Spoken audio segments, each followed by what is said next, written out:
दिखेगा।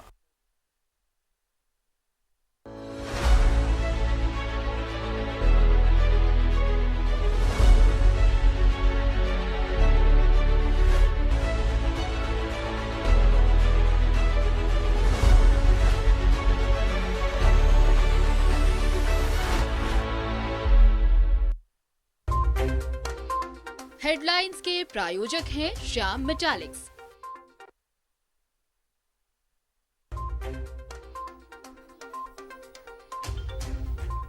पांचवें दिन भी हंगामेदार रहा सदन। पंचायत चुनाव कराने की उठी मांग। सीएम ने दिए उपायुक्तों को धान केंद्र खोलने के निर्देश। सदन शुक्रवार तक के लिए स्थगित।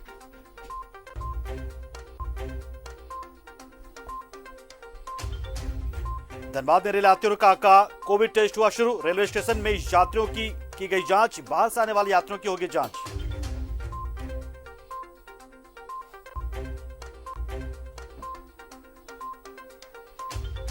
धनबाद में अगवा का दुष्कर्म मामले में तत्कालीन थाना प्रभारी और आईओ पर कार्रवाई शुरू। दोनों पर जांच में लापरवाही बरतने का आरोप।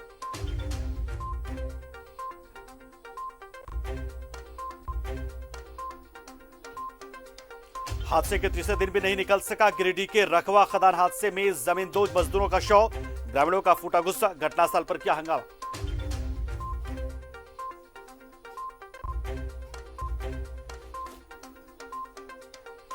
और झरिया के सूदखोरी से तंग आकर बीसीसीएल कर्मी ने की खुदकुशी। सुसाइड नोट पुलिस ने किया बरामद। मामले की तफ्तीश जारी।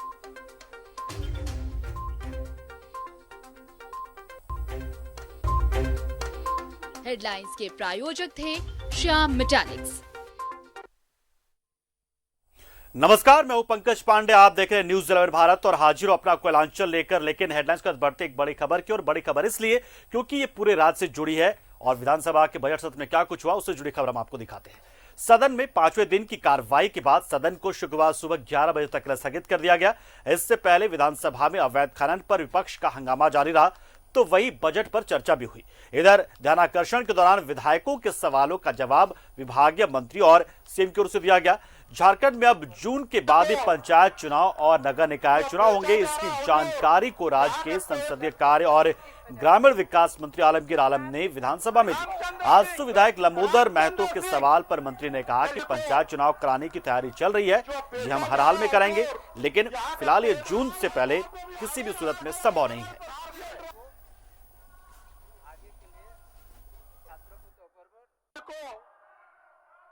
जो बेचा जा रहा हुजूर, यहाँ का कोई अध्यक्ष महोदय, मैंने राज्य में त्रिस्तरीय पंचायत राज व्यवस्था का कार्यकाल, जिनका कार्यकाल 16 जनवरी 2021 को समाप्त हो गया है, त्रिस्तरीय पंचायत राज व्यवस्था के तहत चुनाव नहीं होने के कारण भारतीय संविधान के 73वें संशोधन के तहत ग्राम पंचायतों को प्राप्त अधिकार के तहत 29 विषयों के विकास कार्य अवरुद्ध हो गए।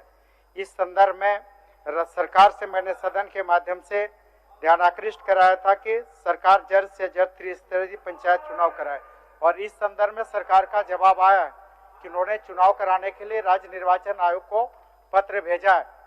हम आग्रह करेंगे जो पत्र सरकार के द्वारा राज्य निर्वाचन आयोग को दिया गया है चुनाव कराने के लिए, उस पत्र की कॉपी हमें उपलब्ध कराई जाए। पंचायत चुनाव कराने के संबंध में है, और उन्होंने अभी कहा कि राज्य निर्वाचन आयोग को पंचायत चुनाव करने के आग्रह किया गया, और पंचायत चुनाव कराने में कुछ प्रक्रिया को भी हम लोग को पूरा करना पड़ता है, और जिसमें मतदान का सूची, मतदान का प्रकाशन, ये सब करना पड़ता है। मतदान का केंद्र कहाँ कितना होगा उसका भी तैयारी करना पड़ता है। तो बहुत जल्द मई जून तक ये प्रक्रिया हम लोग कर लेंगे, और इसी साल पंचायत चुनाव हम लोग करेंगे। तो महाराष्ट्र और केरल समेत दूसरे राज्यों से आने वाले रेल यात्रियों की कोरोना जांच गुरुवार से टूनेट के माध्यम से धनबाद रेलवे स्टेशन पर शुरू कर दी गई है। कोरोना संक्रमण का एक बार फिर बढ़ता प्रकोप देखते हुए इन जांचों को शुरू किया गया है। जांच के क्रम में कोरोना पॉजिटिव पाए जाने वाले यात्रियों को उपचार भी शुरू कर दिया जाएगा। डीसी उमाशंकर सिंह ने बताया कि पिछली बार रेलवे और आरपीएफ के कई जवान कोरोना संक्रमित मरीज के संपर्क में आने से पॉजिटिव हो गए थे। वहीं बिना जांच के घर जाने वाले यात्रियों को चिन्हित कर उनके विरुद्ध कड़ी कार्रवाई भी की जाएगी, क्योंकि उन्हीं की वजह से संक्रमण जो बाहर से आए थे वो पूरे जिले में फैलाने में उनकी वजह से ये फैला। और इसी कड़ी में एक बार फिर से हम जांच कर रहे हैं और यहां से किसी को भी बिना जांच के ट्रेन से रवाना होने या ट्रेन से धनबाद में एंटर करने को नहीं मिलेगा, यानी सबकी जांच होगी।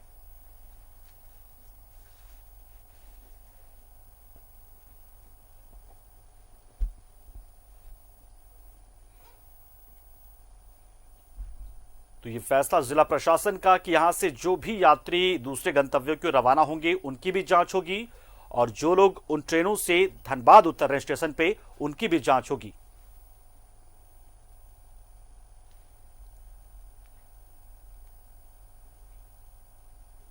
और इस फैसले के बाद से रेलवे स्टेशन पर इस अभियान की शुरुआत कर दी गई है। रेलवे स्टेशन पर यात्रियों की जांच की जा रही है और यह अभियान लगातार अभी चलता रहेगा।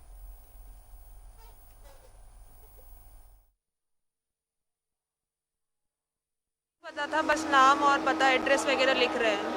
कोरोना में जांच क्या जा रहा है? इफेक्टिव कितना है ये तो नहीं पता। आपने भी अपना टेस्ट करा? टेस्ट नहीं हुआ है, सिर्फ एड्रेस लिखा है। और जो है दक्षिण से आने वाली ट्रेन का लोगों का चेकिंग हो रहा है यहाँ ट्रूनेट मशीन के द्वारा। 50 साल से 45 साल से ऊपर के जो रहेंगे वो वेट करेंगे रिजल्ट का, और उसके नीचे वाले लोग हैं वो अपने घर चले जाएंगे। मेनली धनबाद के लोगों का चेकिंग होना है, वो घर चले जाएंगे। यदि पॉजिटिव आता है तो फिर उसको अकॉर्डिंगली इलाज किया जाए। जो बाहर से आ रही है उन लोगों का जांच कराया जा रहा है धनबाद प्लेटफॉर्म पे। धनबाद एलएपी है, आपका हावड़ा मुंबई है और एक दीक्षा भूमि ट्रेन है, तो उनके जो पैसेंजर है उनको जांच। उधर गिरिडीह तीसरी रखवा में अवैध खदान में जमींदोज हुए मजदूरों को 3 दिनों बाद भी नहीं निकाला जा सका है और इससे परिजन काफी गुस्से में है। ग्रामीणों का गुस्से से फूट पड़ा है। ग्रामीणों ने घटनास्थल पर इस दौरान जमकर बवाल किया। उनका कहना है कि प्रशासन अगर मजदूरों को खदान से नहीं निकालता है तो अपने स्तर से मजदूरों को वो निकालेंगे।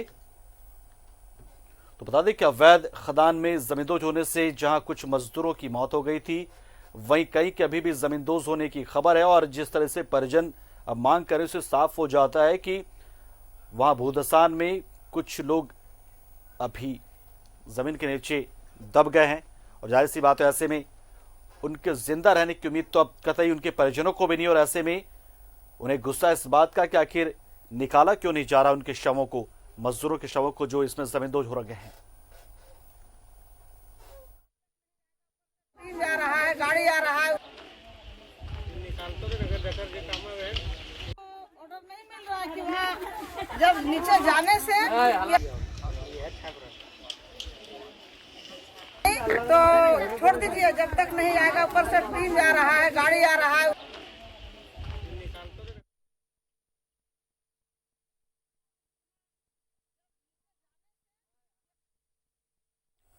तो धनबाद में अगवा कर दुष्कर्म मामले में तत्कालीन थाना प्रभारी और आईओ पर कार्रवाई शुरू कर दी गई। दोनों पर जांच में लापरवाही बरतने के आरोप लगे और इसी क्रम में उन पर कार्रवाई शुरू कर दी गई है।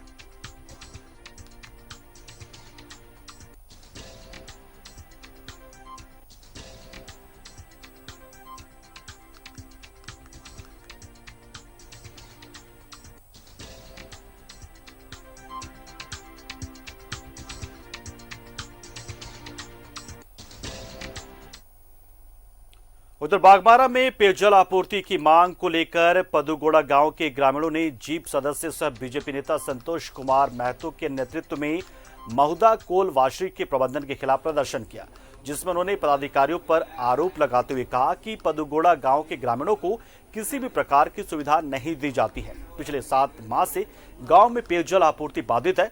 साथ ही ये भी कहा कि इसकी शिकायत दर्ज करने के बावजूद भी सुनवाई नहीं होती है।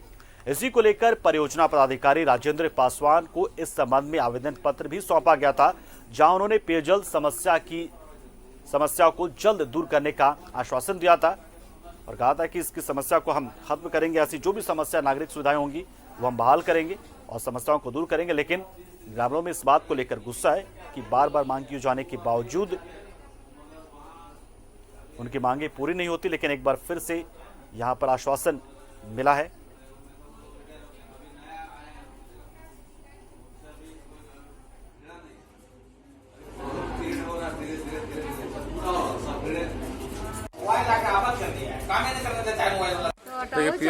आश्वासन दिए हैं। ये पोदुगड़ा पंचायत का पोदुगड़ा टोला का समस्या है, पानी का समस्या है और काफी दिनों से पानी नहीं चल रहा, बंद है और जिससे ग्रामीण को बहुत समस्या बढ़ गई है। पानी लेने के लिए 2 किलोमीटर जाना पड़ रहा है। तो नजदीक में हम लोग वासरी, और वासरी में पहले से पानी चलता था, अचानक बंद हो गया है। कब से बंद हुआ है? करीब 5-6 महीनों से बंद है। जो वासी की तरफ से सुविधा दी गई थी, किसी व्यक्तिगत तरीके से बंद किया गया है। अब इसको हम लोग पहल किए, अगर चालू नहीं किए तो फिर हम लोग आंदोलन करेंगे यहाँ पे। वही पीओ साहब को हम लोग बताएं कि भाई इस समस्या को देख लीजिए आप अपने स्तर से। क्या आश्वासन दिया? वो बोले कि हम कल इंजीनियर साहब को, चीफ इंजीनियर साहब को बुला रहे हैं और बुला के हम उसको करवाते हैं। 1 से 2 दिन में बोले कर देते हैं। हजारीबाग के एक आरटीआई कार्यकर्ता राजेश मिश्रा को पुलिस ने नाटकीय अंदाज में गिरफ्तार कर लिया। उस पर अफीम रखने का चार्ज लगाया गया है। राजेश ने इस मामले में राष्ट्रपति से स्वतंत्र एजेंसी से जांच कराने की मांग की है। राजेश ने लिखा है कि उसने जिला प्रशासन और भूमाफियाओं के खिलाफ कई मामले उजागर किए जिससे लोग जेल जा सकते हैं, कई लोग, और ऐसे लोगों ने एक साजिश के तहत उसे फंसाया। इसलिए डीसी और एसपी को हटाकर स्वतंत्र एजेंसी से उसके मामले में जांच कराई जानी चाहिए। एक आरटीआई एक्टिविस्ट राजेश मिश्रा को कल पुलिस ने बड़ी नाटकीय अंदाज में गिरफ्तार किया, यह आरोप लगाते हुए कि उनके बाइक से अफीम मिली। पुलिस की स्टोरी में ही इतने राज छुपे हुए हैं। पुलिस कभी कहती है कि उसकी बाइक पार्क से मिली है, फिर कहती है कि पार्किंग में खड़ी थी, फिर पुलिस गाड़ी की डिक्की थाने में ले जाके खोलती है। और इतने सारे सवाल इस पूरे इन्वेस्टिगेशन की जो अभी तक रिपोर्ट आई है उसमें ये लैकुनाज दिख रहे हैं कि पुलिस जानबूझ के एक एक्टिविस्ट जो पिछले 5 वर्षों से खास करके जमीन माफियाओं के खिलाफ लगातार संघर्ष कर रहा है, लड़ रहा है, राष्ट्रपति, प्रधानमंत्री, मुख्यमंत्री सबको उसने चिट्ठी लिखी कि हजारीबाग में बड़े स्तर पे हजारों करोड़ की जमीन की जालसाजी हुई है, फॉरेस्ट लैंड, जीएम लैंड, गैर मजरूआ जमीन, इस तरीके के अधिकारियों के मिली भगत से, और इसमें सरकारी अधिकारी, कर्मचारी से लेके माफियाज तक शामिल है इस कॉन्स्पिरेसी में। और एक कॉन्स्पिरेसी के तहत इस एक्टिविस्ट को फंसाया गया है जो झारखंड में आने वाले समय में एक्टिविस्ट के लिए एक खतरनाक संदेश और डर पैदा करता है कि गोमिया में नए प्रखंड कार्यालय भवन के निर्माण में बढ़ती जारी अनियमितता की चास नगर आयुक्त शशि प्रकाश झा ने जांच की है। गोमिया के प्रखंड विकास पदाधिकारी कपिल कुमार ने 3 करोड़ 64 लाख की लागत से बन रहे नए भवन में संवेदक की ओर से की जा रही गड़बड़ियों की शिकायत की थी। यहां जांच के क्रम में चास नगर आयुक्त ने कई तकनीकी खामियां पाई।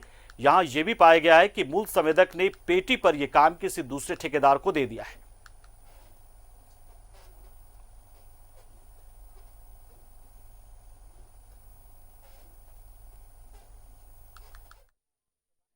से तो प्रथम दृष्टया एकदम प्रतीत होता है कि इसका जो लेवल है उसमें सावधानी नहीं बरती गई और इसमें नीचे के लेवल में पानी आने की संभावना बनती है, तो तकनीकी पर्यवेक्षण का अभाव दिखता है। दूसरा कि जो कॉन्ट्रैक्टर हैं उनके बारे में भी बता रहे थे लोग कि किसी को पेटी कॉन्ट्रैक्ट दे दिया है, उनका कोई सामान भी यहाँ हमको दिखाई नहीं दिया, जबकि अभी रूफ कास्टिंग का समय है और ये पार्ट में रूफ कास्टिंग कर रहे हैं। जैसा कि अभी तीनों तरह का रूफ कास्टिंग हम लोग देख रहे हैं। 1/3 में इनके द्वारा रूफ कास्टिंग की गई है, 1/3 अंडर कंस्ट्रक्शन है और 1/3 में अभी सेंटरिंग भी नहीं हुआ है।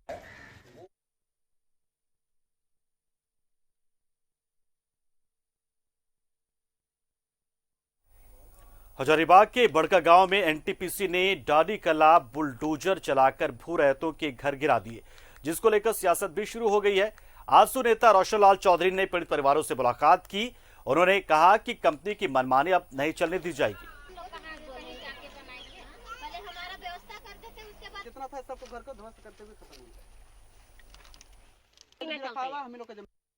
बड़का गांव में विस्थापितों के साथ जो घटना हुई है, प्रशासन के द्वारा जो लाठीचार्ज हुआ है, पार्टी की ओर से हम उसका घोर निंदा करते हैं और मांग करते हैं कि विस्थापित प्रभावित जो भी अपना हक अधिकार के लिए लड़ रहे हैं या मांग कर रहे हैं, प्रशासन और एनटीपीसी प्रबंधन उनका हक दे, क्योंकि इस तरीके से जिस तरीके से वहाँ जाने के बाद देखा गया, घर गिराया गया, लोगों के साथ जो व्यवहार किया गया, लोकतंत्र में बहुत ही बड़ा एक कलंक है, हम इसका निंदा करें।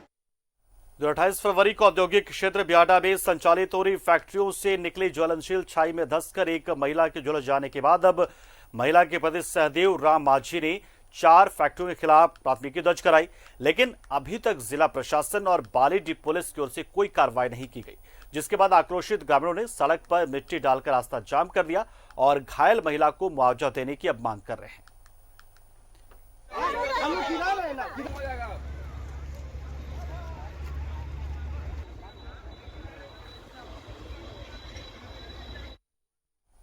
इधर निरसा के गल्फरबाड़ी ओपी क्षेत्र में पुलिस को धत्ता बताते हुए 2 दिनों के अंदर हुई आपराधिक घटनाओं के बाद जिला पुलिस पूरी तरह से रेस हो गई है। धनबाद एसएसपी असिल विक्रांत मिश्र ने यहां पहुंचकर डकैती के शिकार लोगों से मुलाकात की और ओपी प्रभारी को पेट्रोलिंग बढ़ाने का निर्देश दिया।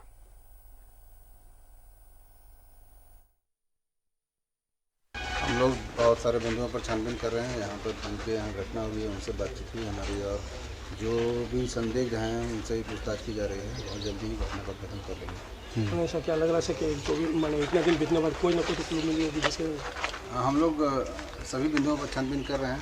क्योंकि लगातार काम चल ही रहा है, हम उसको थोड़ा सा और एक्सपीडाइट करने के लिए, फास्ट करने के लिए और चीज़ों को समझने के उद्देश्य से यहाँ पर आए थे। जो भी चीज़ें आ रही हैं फैक्ट पर हम लोग काम। बरी स्थित सहारा इंडिया के कार्यालय में लोगों ने जमकर हंगामा किया। सहारा इंडिया बैंक के खाताधारियों का आरोप है कि उन्होंने अपने खून पसीने की कमाई को बचत के मकसद से जमा किया।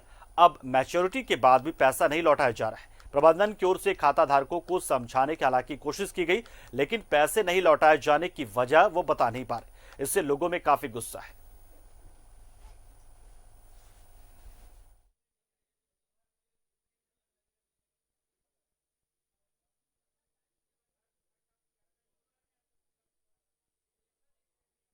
धनबाद में भारतीय जनता पार्टी के जिला कार्यालय में एक प्रेस कॉन्फ्रेंस का आयोजन किया गया, जिसमें प्रदेश प्रवक्ता प्रतुल शाहदेव ने कहा कि झारखंड का बजट पूरी तरह से केंद्र पर निर्भर है। इससे पता चलता है कि राज्य सरकार की अपनी कोई सोच है ही नहीं। केंद्र की योजनाओं का नाम बदलकर पेश किया जाता है और अपनी पीठ थपथपाई जाती है।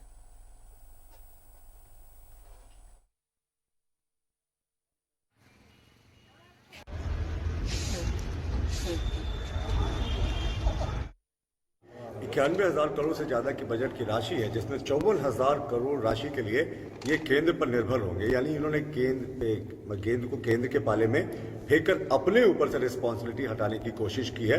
और माननीय मुख्यमंत्री जी का भी बजट में अपने कैबिनेट के कलीग्स के प्रति कॉन्फिडेंस कम झलकता है, क्योंकि बजट की कुल। और अब चलिए बात करते हैं गिरिडीह की, जहां पर झारखंड मुक्ति मोर्चा के 48वें स्थापना दिवस को लेकर तैयारियां पूरी कर ली गई है। हर साल की तरह इस साल भी गिरिडीह के झंडा मैदान में पार्टी का स्थापना दिवस से मनाया जा रहा है। स्थापना दिवस के आयोजन को लेकर शहर के विभिन्न चौक चौराहों पर तोरण द्वार बनाए गए।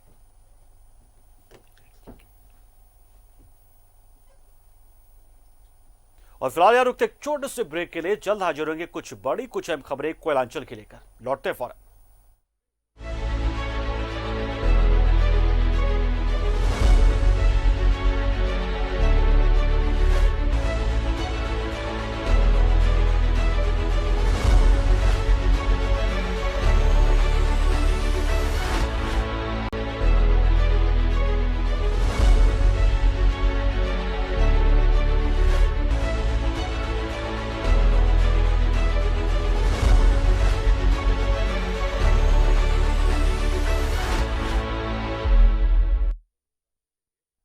ब्रेक के बाद आपका एक बार फिर स्वागत। आप देखें न्यूज 11 भारत पर अपना कोयलांचल। तो ब्रेक से पहले हम आपको दिखा दें किस तरीके से स्थापना दिवस झारखंड मुक्ति मोर्चा को मनाने को लेकर तैयारियां चल रही हैं। तो वो तस्वीरें हम आपको दिखा रहे हैं। जेएमएम स्थापना दिवस पर आयोजित कार्यक्रम में भाग लेने के लिए जिला भर के कार्यकर्ता गाजे बाजे और ढोल नगाड़ों के साथ पहुंचे। दूर दराज के क्षेत्र से जेएमएम कार्यकर्ता और समर्थकों को लाने और ले जाने के लिए जिला समिति की ओर से वाहनों की व्यवस्था भी की गई थी। इस मौके पर जेसीएमयू अध्यक्ष हरगौरी साहू समेत सैकड़ों कार्यकर्ता भी जुलूस के साथ पहुंचे। तो बता दें आपको कि तस्वीरें में आपको लगातार दिखा दें कैसे तैयारी हुई थी, यहाँ पे ये झंडा चौक मैदान में ये प्रोग्राम बन रहा है और फिर कैसे ये कार्यकर्ता पहुंचे। बता दें आपको कि जेएमएम के स्थापना दिवस देर रात तक ये कार्यक्रम चलता है और रात में भी देर रात तक ये कार्यक्रम चलता रहेगा।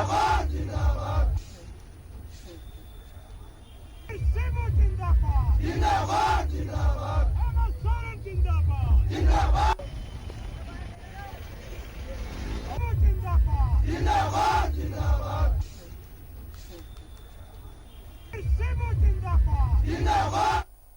तो झरिया में बीसीसीएल कर्मी ने सूदखोरी से तंग आकर अपने घर में फांसी लगाकर आत्महत्या कर ली।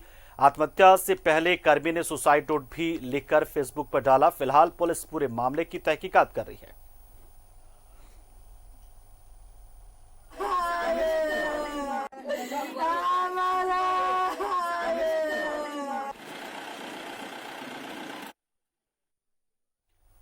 हजारीबाग जिले के चौपारण थाना क्षेत्र में टेम्पो बस की टक्कर में एक 6 साल की मासूम बच्ची की मौत हो गई। इस घटना में 2 महिला समेत 3 लोग भी घायल हो गए।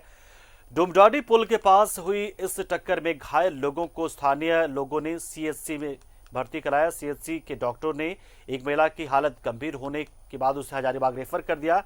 दूसरी तरफ टक्कर मारने वाली बस का ड्राइवर बस को कुछ दूर पर खड़ा करके फरार हो गया।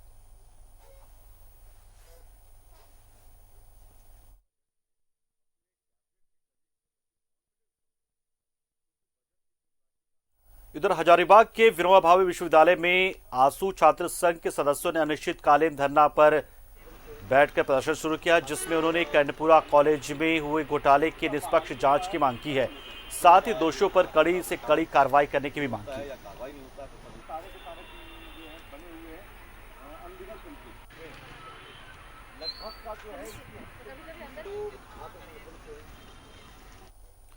तो गिरिडीह के बेंगाबाद क्षेत्र में कई पक्षियां मृत पाए गए हैं, जिसके ग्रामीणों में भय का माहौल देखा जा रहा है। ग्रामीणों के अनुसार सभी पक्षी एक पेड़ के नीचे काफी संख्या में मृत पड़े हुए मिले।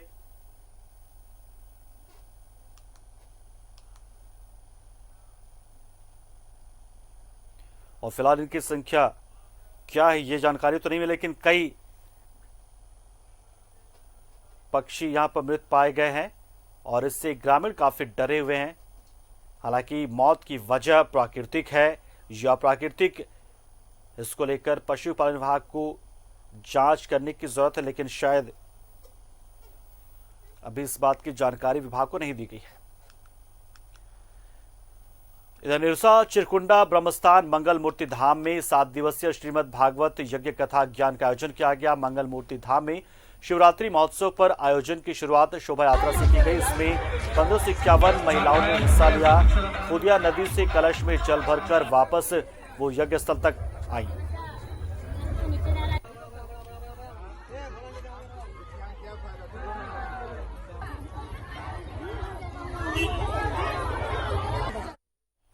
धनबाद में श्री श्री श्यामा काली मंदिर मूर्ति स्थापना दिवस की पहली वर्षगांठ मनाई गई। इस अवसर पर न्यू स्टेशन रेलवे कॉलोनी में दुर्गा पाठ का आयोजन किया गया। श्रद्धालुओं ने इस मौके पर एक निशान यात्रा निकाली, जो काली मंदिर से होती हुई जोड़ा फाटक के शक्ति मंदिर तक।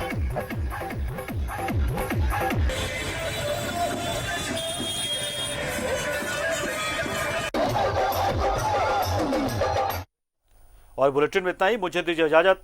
नमस्कार।